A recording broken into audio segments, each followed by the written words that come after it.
Mes petits précieux. Bon, certaines mauvaises langues diront que ce sont que des dés. Mais moi, je sais très bien que ce sont de magnifiques petites bestioles lumineuses, cachées au fond d'un marais dans une jungle sacrée. Et qui sait, peut-être qu'un jour, ces petites créatures me rapporteront des points de victoire. Car aujourd'hui, on joue à Noctiluca. Noctiluca avec José. Encore une fois, José, tu nous apportes à ton menu aujourd'hui quelque chose de succulent. Oui. Un petit jeu un peu abstrait de dés. C'est ça. Où est-ce que notre but sera de faire le plus de points de victoire? Alors exactement, bien sûr, puisqu'on est là, on est là pour les protéger, les petits êtres féeriques, et par le biais, faire des points de victoire. On utilise le petit pêcheur, Lucas? Noctiluca. Noctiluca? À chaque tour, on envoie un de nos petits pêcheurs sur la rive. Ok.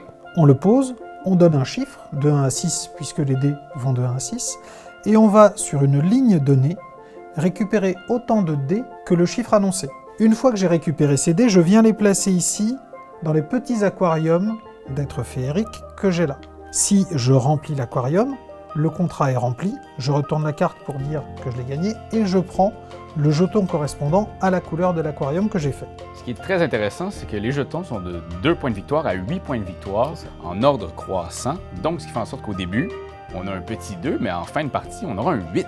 Une fois qu'on a fait ce contrat, on en prend évidemment un parmi 4 qui sont ici, et on choisira évidemment en fonction de ce qui nous arrange le mieux. Si jamais on a plus de dés que nécessaire, donc de couleurs qu'on ne peut pas placer, à ce moment-là, les dés surnuméraires, on les passe à notre voisin de gauche qui pourra en prendre un, qu'il mettra automatiquement sur un de ses aquariums, avant de passer des dés s'il en reste au voisin suivant, et ainsi de suite. Donc une fois qu'on a tous posé nos 4 pêcheurs, on nettoie le marais, on remet des petits êtres féeriques pour une deuxième manche, et une fois qu'on est arrivé au bout de la deuxième manche, on compte les points. On compte les points. On compte donc tous les contrats qu'on a réalisés, donc pour les petits aquariums qu'on a remplis.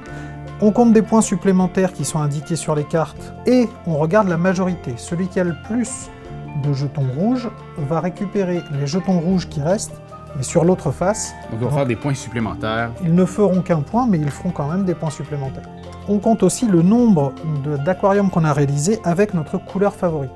Okay. Et pour chaque Noctiluca de notre couleur favorite, on comptera un point supplémentaire. Excellent, mais je pense que j'ai envie de m'aventurer dans ce marais de dés féeriques avec toi, cher ami. Allons-y. On y va. Sois gourmand, sois gourmand. Ici pour 4. Il n'est pas très généreux. Pas sympa. Mon petit Lucas, bien pêché. Eh bien, moi, je vais venir ici et je vais prendre les 5. J'ai rempli mes 2 contrats automatiquement maintenant. Moi, j'en vois un parce qu'il y a beaucoup de verre. Beaucoup de verre. José, je pourrais te le dire, mais en même temps... C'est horrible ce que vous me faites. Mon petit Lucas, parle-moi. Où vais-je? Ici, papa. Parfait. Allez, ici pour 6. Et Laura, ça c'est pour toi. Ah, ça c'est cool. Ça, c'est ma partie préférée. C'est fait. Ah, il m'en manque un. Donc ça ne fait qu'un seul contrat.